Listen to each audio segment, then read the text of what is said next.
Start by asking the patient to lie on their left side with their back aligned to the edge of the trolley. The knees should be drawn up to the chest and the neck flexed down. The lumbar spine should be exposed down to the natal cleft. Lumbar puncture may also be performed with the patient in the upright sitting position. While the upright seated position makes it easier to locate the midline, the lateral position is required if measurement of the opening pressure is intended.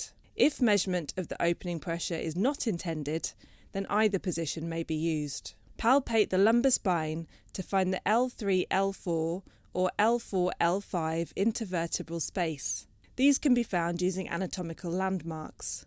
Palpate the most superior point of each iliac crest. The line joining these 2 points is traditionally thought to cross the midline at the level of the L4 spinous process or the L4-L5 intervertebral space. Perform a full surgical style hand washing and put on sterile gloves and a face mask. Eye protection may be worn. Prepare the exposed skin with chlorhexidine in alcohol, usually administered as a spray or swabstick. Allow to dry completely before proceeding. Apply a sterile fenestrated drape to the area, ensuring the L3-L4 and L4-L5 interspace is within the field. Infiltrate local anaesthetic into the skin and subcutaneous tissues with an orange or 25 gauge needle, and then into the deeper tissues with a larger needle, such as a blue 23 gauge needle. Allow at least 2 minutes for the anaesthetic to take effect. In this time, you can assemble the manometer and 3-way tap.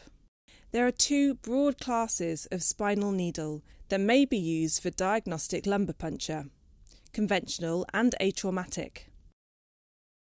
The conventional needle has a sharp, slanted tip and a distal tip opening. The atraumatic needle is blunt, closed at the tip, with a side port opening. Atraumatic needles are preferred because there is strong evidence that their use is associated with a lower rate of post-dural puncture headache and other complications.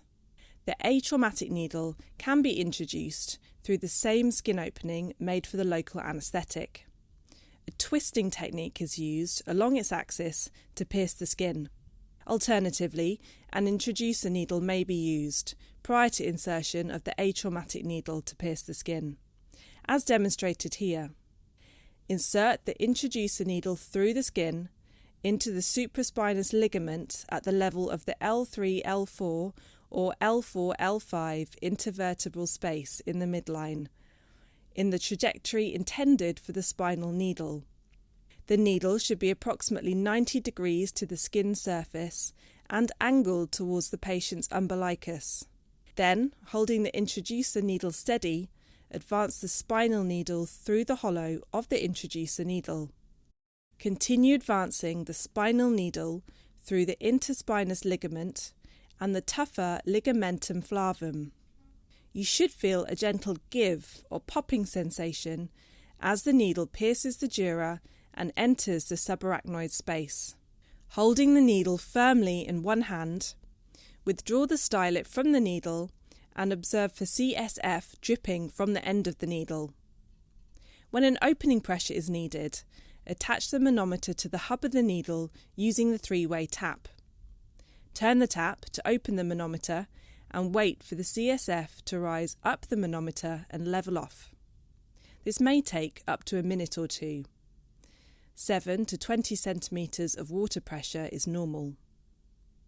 Turn the 3-way tap to open the patient to the free end.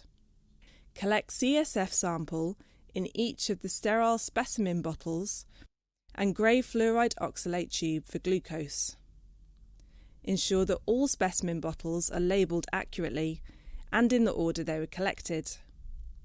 If you require a closing pressure, then at this point you can open the 3-way tap to the manometer again and wait for the CSF to level off, as before.